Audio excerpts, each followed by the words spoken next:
Bon, la 5 la binoboya épelé pour le 31, toujours pour la moula sika.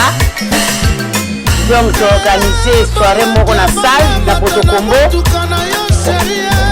Oh la Monique, avant la place à Okenete, après veiller ou avant veiller, aïe, tout se fait ensemble, parce que la bana va chanter à Lukao, puis le soboya épelé. Avec chérie, maman qui tombe, papa qui tombe, les autres soirées la ville là-bas en boca. Les places c'est au Kenete, Boya, Olia au Félé, Olia au Félé, Boya Olia bien au Kitoko et les pour moi la bateau va y aller. C'est ma casse.